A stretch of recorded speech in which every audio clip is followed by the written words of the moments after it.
just start with that moment of freedom. Tell us what happened and tell us how you felt about that. Oh my gosh, the first moment of freedom was very difficult for me because I was going through a lot of different things. I was very sick.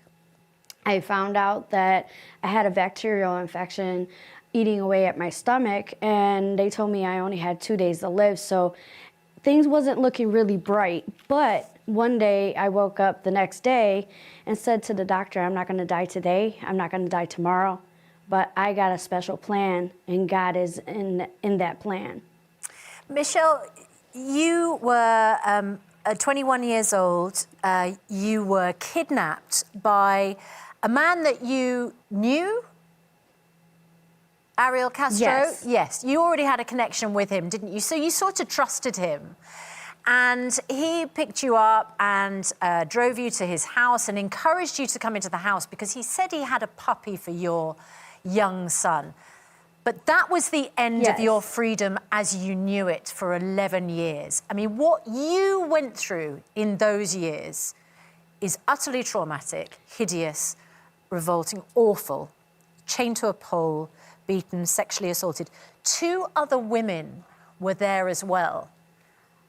Just that 11 years, have you managed to process what happened to you in that time? Or have you sort of boxed it up and put it away? For me, it was a major healing process for me. I decided to do different activities like writing, drawing, painting to help me cope with some of the things that I was going through. I also went through equine therapy, which helped me a lot. I met a horse named Waylon. I was able to tell my story to him, and I was able not to be judged or made to feel ashamed of what I was going through, because past years of going through therapy, I was told that it was all my fault, and I just said, no, it's not my fault. I'm not ashamed. This is not something that should happen to a person. So when I met him, I was just so happy to have somebody to actually express how I felt. Michelle, let me ask you 2 questions. One is, what was your interaction like with these other 2 women whilst you were in captivity? Did you have much chance to interact with each other, to talk to each other? How were you kept? And the second question, as part of that, is people will ask, how did he stop you from escaping in that whole time? What conditions were you kept in that made it impossible? For us 3 girls, we had really difficult time talking with each other because he controlled the situation.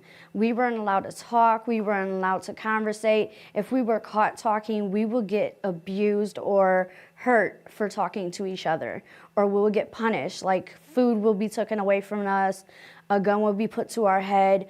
We had no way to actually get out of that house. And even if we tried, we got hurt.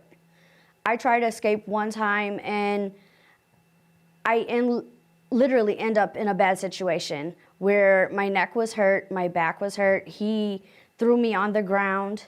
He took the puppy that he actually gave me inside the house and broke his neck in front of me.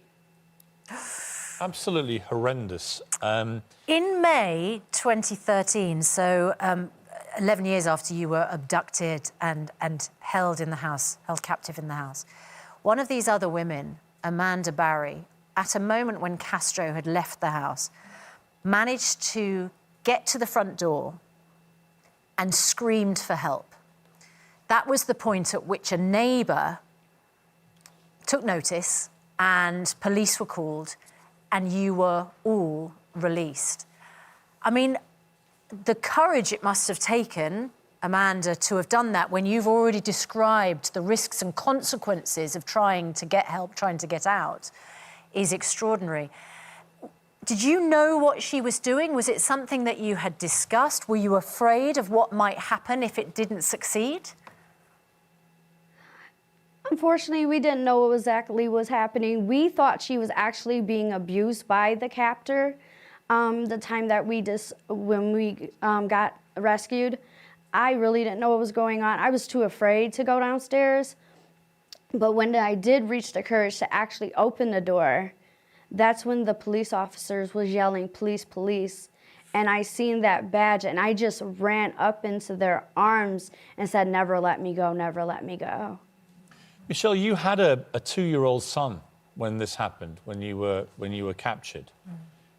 Did the thought of your Yes. boy, did that sustain you through those 11 years? The thought that one day you would see him again?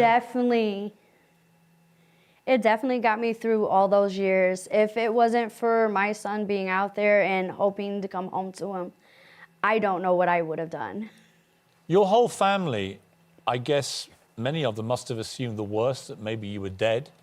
Suddenly you're back, you're alive, and there was total jubilation. America was celebrating, but there's a reality check. You haven't seen each other in 11 years. What was it like when you were reunited with your family, and in particular your son?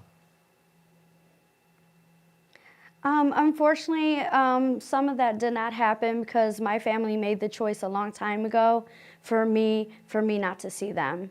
For my son, I pray and hope that I get to see him soon.